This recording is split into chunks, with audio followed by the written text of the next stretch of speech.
غامدی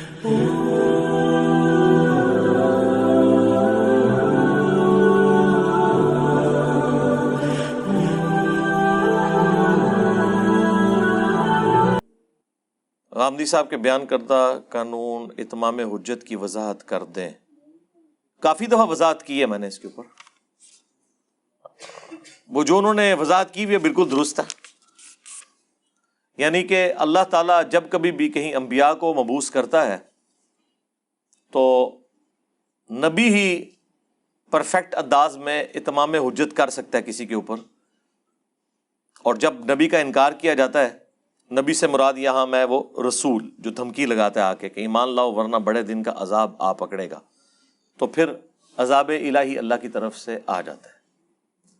نبی کے بعد یعنی رسول کے بعد کوئی شخص یہ دعویٰ نہیں کر سکتا۔ اس لیے ہم سمجھتے ہیں کہ یہ جو مباہلوں کے چیلنج کرتے پھرتے ہیں، یہ کوئی گارنٹی نہیں ہے کہ اللہ تعالیٰ کی کوئی غیبی مدد آپ کے ساتھ آئے گی۔ اس حوالے سے صرف پیغمبر کے پیچھے اللہ کھڑا ہے۔ اسی لیے سورہ آل عمران کی آیت نمبر 61 میں آیا کہ جب نجران کے عیسائیوں کے اوپر نبی صلی اللہ علیہ وآلہ وسلم نے حجت تمام کر دی، پھر بھی وہ حق قبول کرنے کے لیے تیار نہیں ہوئے، تو پھر مباہلے کا کہا گیا کہ تم اپنے بیٹوں کو لے آؤ، اپنی عورتوں کو لے آؤ، خود بھی آ جاؤ۔ ہم بھی آ جاتے ہیں اور اوپن میدان میں اللہ کے حضور دعا کرتے ہیں کہ جو جھوٹا ہے اس پہ اللہ کی لعنت پڑے، اسی وقت فیصلہ ہو جائے۔ تو نبی صلی اللہ علیہ وآلہ وسلم صحیح مسلم میں آتا ہے کہ سیدنا علی، حسن، حسین اور سیدہ فاطمہ علیہم السلام اجمعین کو لے کر آئے اور کہا اللہم ہؤلاء اہل بیتی، اے اللہ یہ میرے اہل بیت ہیں۔ حالانکہ قرآن میں تھا اپنے بیٹوں کو لے آؤ، نبی علیہ السلام لے کے آئے حسن و حسین کو، مولا علی کو۔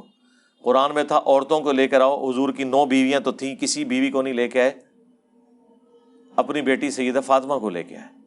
یہ اسپیشل ایک پروٹوکول تھا اہل البیت کے حوالے سے۔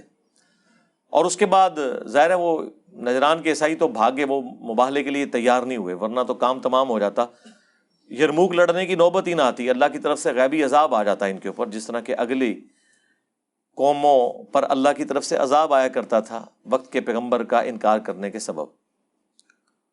اور اسی کے تحت چونکہ رومنز اور پرشینز کو بھی نبی علیہ السلام نے دعوت حق بھیجی تھی، اور اس وقت گیون سرکمسٹانسز میں جتنا اتمام حجت ہو سکتا تھا وہ کر دیا۔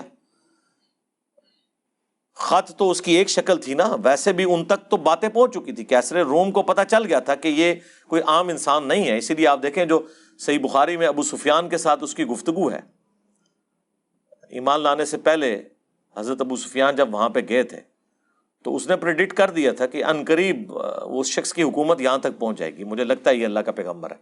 تو ان کو پتہ چل گیا تھا کہ یہ بہت غیر معمولی دعوت ہے جو کھڑی ہوئی ہے۔ اس کے باوجود انہوں نے اپنی پوسٹ کی خاطر ہٹ درمی کی اور خود بھی مرے اور اپنی رعایا کو بھی مروایا۔